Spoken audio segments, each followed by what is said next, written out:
part 2. I'm going to change the view here a little bit. Yeah, I think that might be a little better. Okay. Let's talk about this lesson a little bit, and then let's go into the question I have for you to respond to on YouTube. Comment section, keep it respectful, and also to, give us a thumbs up if you enjoy the lessons. Okay. We'll go into that. But the lesson talks about perceiving and it talks about instruction. It's a little bit of everything in there. So let's talk about the perception. Jesus perceived that the people's intent was not good. And therefore, Jesus had to handle it, and he did it so awesomely, the way he expects us to. It doesn't talk about the people being angry, started fighting, or any commotion. He sent them away. So Jesus knows what to do.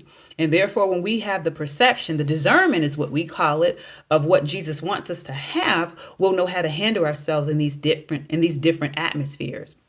And that's what happened. When you have discernment, you'll understand the atmosphere, whether it be good or whether it be evil, whether it be at school, home, work. God will make a way of escape, or he'll teach you how to handle it. When David was among the wicked, and King David is who I mean, Old Testament, he was the second king of Israel. He was around people that were wicked, but the Bible said he behaved himself wisely among the wicked. Now, the disciples may not have yet understood or discerned that they were in an atmosphere that was not of good intent. So Jesus gives them a way out. He gave them a way of escape. Guess what? They go to Capernaum. On the way, there's a little trouble there because he tells them, you go ahead and I'll be there. He goes to a mountain. We're going to talk about mountains, okay? They have some significance here. Jesus goes to the mountain alone, okay? So the disciples are en route going there. The wind blew, and it's the Sea of Galilee, not a huge sea, about 141 feet deep. I think it's 9.1 miles long. And then the waves get up to 10 feet. So it's enough that it could do damage. It's enough to take someone's life. But so they're a little nervous. Jesus is not there, but they have received instructions from the Lord. He's still protecting them, but he shows up. When God gives you a command or something to do, he'll be there. Didn't he show up? He didn't tell them how, he didn't tell them when, and he didn't tell them where, but he showed up. And after all of that, they got directly to where they were supposed to be. So that lesson was pretty good to me. I enjoyed it. I hope you did too. Now, the question I have for you is to remember that when Jesus perceived that what their intent was, the people, this all came about because he had fed them with fishes and loaves. All right, so he did this twice in the Bible. Were you aware of that? It happened twice. What I'd like to know in the comment section is, was this the first or second time that he did this miracle? Let me know, okay? Now let's talk about these mountains. When Jesus went alone to be in the mountains, probably going near to pray, okay? So something must be happening at the mountains. It's often said that they went over in Jerusalem. The children of Israel went to the mountains to get close to God. Well, Jesus lets us know, it's in the Bible, draw nigh to me and I'll draw nigh to you. In the Old Testament, there's a lot about mountains, and I'm going to talk about 5 of these mountains and what they are. And you just find so many interesting things about these mountains. Let's get started, shall we? All right. Let's talk about Mount Ararat. Anybody know?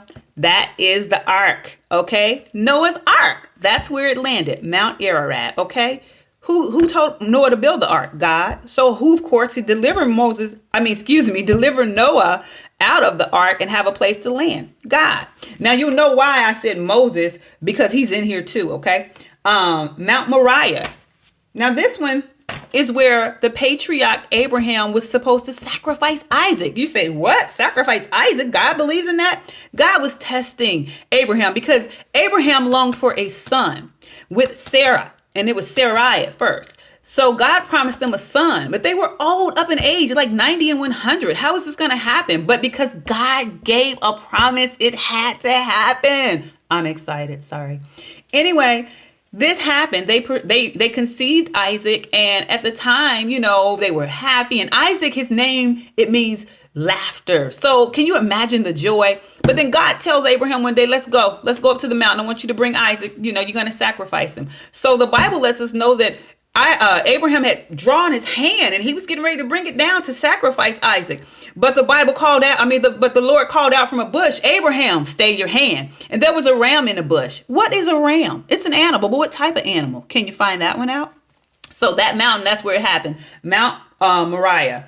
Okay. Third mountain, Mount Sinai. What's going on here? The finger of God is working here. Mount Sinai, 10 Commandments. You heard about it, right? There's a movie. You hear people quote it all the time. It's in front of, like, I think courthouses. It's in front of churches. The 10 Commandments. This is where God himself wrote these on the tablet. And Moses was there. Fourth mountain.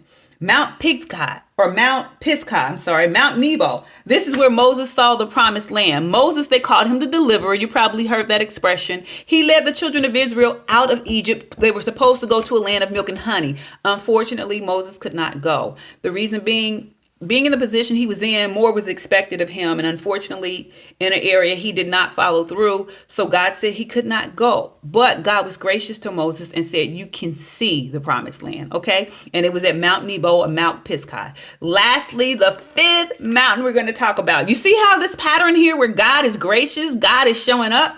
Fifth mountain, Mount Carmel. This is that battle. It's in the Old Testament. I'm telling you, the Old Testament gives you so much about God and how he responds. Here it is, this battle. There's a king called Ahab, and he has a wife named Jezebel. They are wicked, wicked, wicked. Okay, read the story. I think it's in the book of Kings, 1st and 2nd Kings. Okay, and you can just read the Old Testament. I guarantee you will love it. Anyway, there's this battle going on because the children of Israel are worshiping idols. They're not supposed to be that. And this idol is called Baal. So the prophets of Baal are cutting themselves and chanting, doing all this. And Elijah says, the prophet Elijah says, maybe he's asleep. What's going on? They don't respond. But so Elijah tells the people of Israel, okay, now build this altar unto the Lord and put plenty of wood and drench it. I mean, soak it wet with water.